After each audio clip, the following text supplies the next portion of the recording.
ഒരു പാട്ട് പാടട്ടെ. പാട്ടല്ല, വേറൊരു കഥയുണ്ടല്ലോ, ഒരു കുരങ്ങച്ചാൻ. അറിയാനുള്ള കഥ പറയട്ടെ.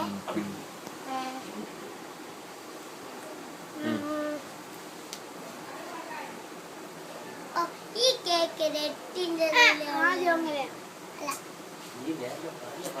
ഒരിക്കൽ ഉള്ളത് 2 പൂച്ചകളുണ്ടായിരുന്നു. ഒന്ന് കറുപ്പും മറ്റേത് വെളുപ്പും. ഒരിക്കൽ വരി കിടന്ന് അവർക്കൊരു കേക്ക് കിട്ടി. ഈ കേക്ക് എന്ന് വലുതാണ്, ഒരു 10 ഇഞ്ചെങ്കിലും നീളമുണ്ടാവും. ഇല്ലെന്നേ, കൂടിയാലിട്ട് 10 തന്നെ. അല്ലല്ല, ഇപ്പൊ 10 ഇഞ്ച് തന്നെയുണ്ട്. അവരങ്ങനെ തർക്കിക്കുന്നത് മരക്കൊമ്പിലിരുന്ന ഒരു കുരങ്ങ കണ്ടായിരുന്നു.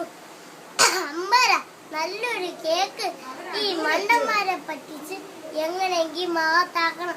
നിർത്ത്, നിങ്ങള് എന്തിനായിരുന്നു തർക്കിക്കുന്നത്? കാര്യം പറയൂ, ഞാൻ പരീക്ഷിച്ച് തരാം. കുരങ്ങച്ച, ഈ കേക്കിന് 8 ഇഞ്ച് നീളമല്ലേ ഉള്ളൂ, 10 ഇഞ്ചാവും. ഇല്ല കുരങ്ങച്ച, അതല്ലേ, ഞാൻ നോക്കട്ടെ. ഇപ്പൊ 8 ഇഞ്ചാവും. ഇപ്പൊ 7 ഇഞ്ചേ ഉണ്ടാവുള്ളൂ. അല്ലല്ല, ഇപ്പൊ 8 ഇഞ്ച് തന്നെയുണ്ട്. എടുത്ത് തർക്കം വേണ്ട. ഇപ്പൊ 5 ഇഞ്ച്. ഇല്ലല്ലേ, ഇപ്പൊ 4 ഇഞ്ചാണ്. ഇവര് ശരിക്കും മണ്ടന്മാര് തന്നെ. ഇപ്പഴോ, അയ്യോ നമ്മളെ കേക്ക്. അങ്ങനെ ഒരു കേക്ക് തിന്നാൻ പറ്റി. അയ്യും പോയി, കക്കും പോയി, കേക്കും കിട്ടി. കേക്കും കിട്ടി.